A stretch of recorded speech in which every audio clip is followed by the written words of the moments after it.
States of America and to the republic for which it stands, one nation under God, indivisible, with liberty and justice for all. You may be seated.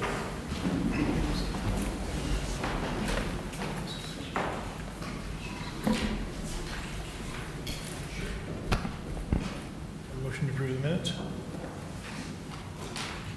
Mr. Chair, I move to approve the minutes of October 6, 2014. Second. Motion made and seconded to approve the minutes. Is there any corrections, additions, deletions?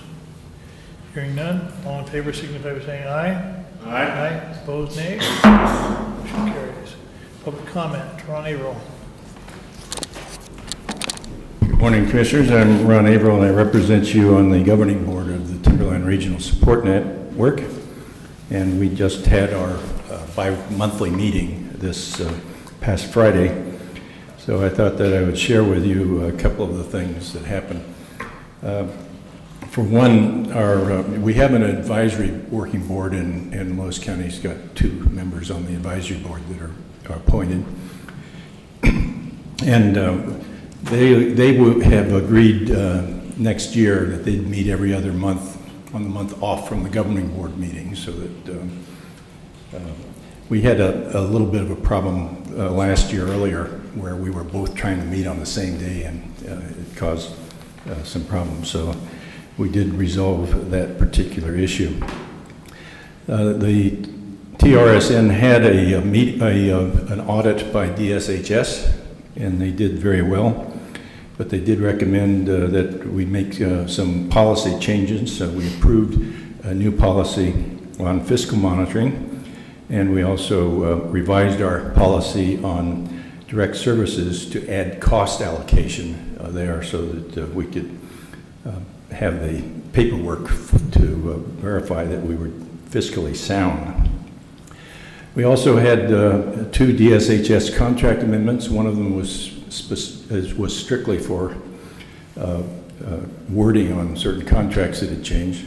The other one added about $73,000 to our total that we have for mental health distributions in the county.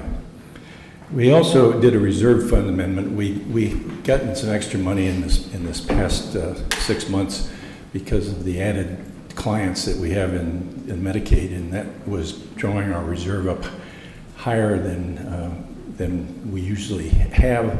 And we've made it a policy to make sure that we always have our reserve encumbered to pay certain things, and we have a set group of items that we encumber it against to make sure that DSHS doesn't, or the legislature doesn't look at our fund balance and think that we're doing very well and we don't need any more money. Because for one thing, we've got about almost $900,000 in unpaid hospital beds bills because the agencies don't bill us on a sufficient base or quick enough basis that we can send those out. So we've covered that in this area.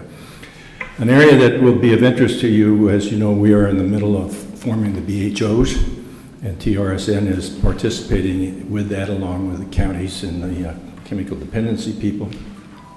They asked that we get a consultant to help us in this because of the differences between mental health and chemical dependency. And it was decided that an organization called Tri-West Consulting, which also works for DSHS, was the best agency to use for this purposes.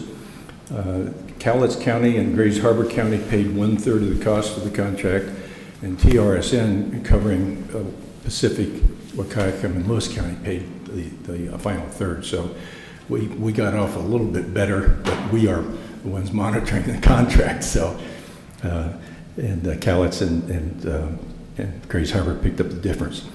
We also picked up a contract for the BHO discussion group. There's a Dr. Kenneth Menkoff who provides training on chemical dependency and mental health co-occurring. And we have picked up the contract on that. It's about $1,500, or $15,000, I'm sorry. But he's going to provide training here at the Vets Museum in November, and in a location over in Grays Harbor County on the same date to mental health professionals to talk about co-occurring mental health and contracting, and TRSN is paying for that. And finally, we have for some time been going with 4 employees in TRSN, and with all of the things that are going on and the increase in clients, we've gotten increasingly busy, and the staff is under stress. And we have an opportunity to get someone who is being laid off from one of the other agencies who has expertise in 3 of our areas, and so we approved adding back a 5th full-time employee to help pick up the slack. And from an administrative standpoint, we're well off. The TRSN spends about 3% of its budget on administration, and we have the money to pick up and handle this particular one, so we chose to do that. We also, as you do, we approved our vouchers for the last 2 months, and on the revenue and expense side, I'd say that I'm happy to report that we're taking in more than we anticipated in the budget, and we're spending less than we anticipated, so we're well under the standards on each of these areas. Do you have any questions? Thank you very much. We have an item I want to comment previous to making this announcement. Since I've been on this board, we have endeavored to encourage employees to improve themselves through various forms of training. Sometimes it creates a hardship in the county on a day-to-day basis, while at the same time providing an opportunity for those employees that wish to advance and improve their careers and improve their positions to do so. Today we are recognizing an employee who has done so, and very respectfully appreciate his efforts to get this certificate. Eric Martin has become a professional traffic operations engineer. This requires 4 years of professional traffic operation engineering experience.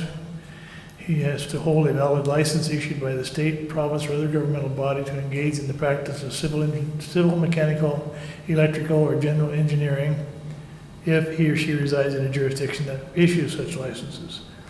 Must take and attain a passing score in the professional traffic operations engineer exam and pay the application exam fee and a 3-year certification fee. Eric Martin received certification as a professional traffic operations engineer on August 1st, 2014, and we're here today to recognize that achievement. So Eric, would you come on up, please?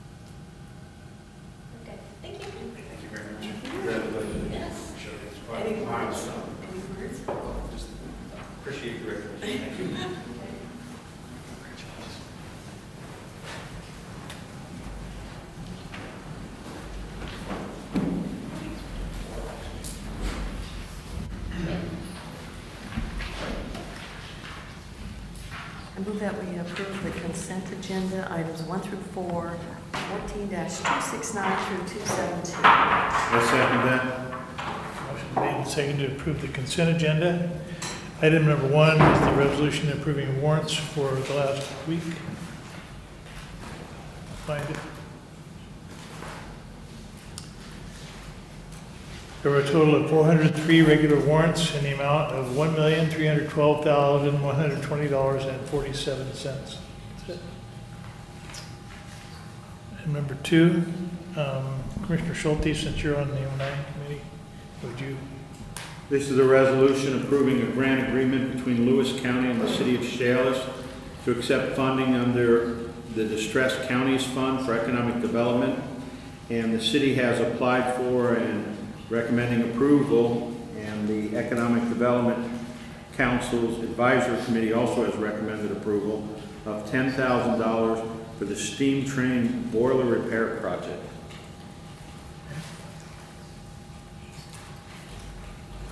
Is this part of the tourism funding, or? This is part of the $100,000 we set aside each year. We gave the majority of that funding to the Onalaska Alliance for the Carlisle Lake project. This is the remaining balance out of that $100,000. So we'll fund them we recommend funding them to the tune of $10,000. I don't know if you realize that, but the steam train has just completed their audit, and they came through with flying colors. And one of the things we look at is any of these groups now, we require them to have an audit to show a paper trail of how they use their money and what kind of financial condition they're in, and they passed their audit with flying colors. And the next one? This is a resolution approving a grant between Lewis County and the Twin Transit to accept funding under Distressed Counties funds for economic development and public facilities. This is a grant of $50,000, and it's for a bus pull-out at Vintage Apartments. Twin Transit is putting up about $58,000.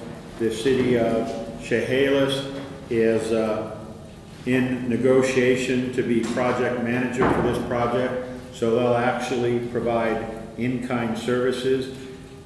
The Vintage Apartment has said that they will provide the easement, so that property that they own will be donated.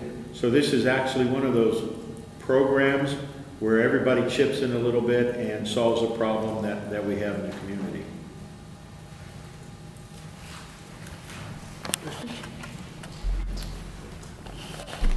Good morning, Commissioners. Tim Elsey, Public Works Director, speaking to item number 4 on your consent agenda. This is resolution number 14-272, and this is designating the proper authorities and order of succession in the event of absence concerning road closures. This is in accordance with RCW 4748020. That RCW allows the closure of Lewis County roads with proper notice and a publication of general circulation in the county or city in which such closure is located. However, it does allow for emergency road closures and road closures of 12 hours or less to be done by the proper authority. This resolution will designate the county engineer as the proper authority, and if unavailable, the proper authority shall be the assistant county engineer, and if unavailable, the proper authority shall be the maintenance and traffic engineer, and finally, it shall be the road maintenance lead supervisor. So this gives us an order of succession in case one of us is not available if we need to have emergency road closures. We're not going to let that happen, are we, where one of you aren't available? It happens every once in a while. Thank you. You keep them on bikes. I remember one emergency we had where the county engineer was not available. Not a good thing. Any other comments on the consent agenda? And I'll entertain a vote. All in favor signify by saying aye. Aye. Opposed, nay. Motion carries. Mr. Chair, with no further business, I move we adjourn. Second. Motion made and seconded to adjourn. All in favor say aye. Aye. Opposed, nay. You're adjourned.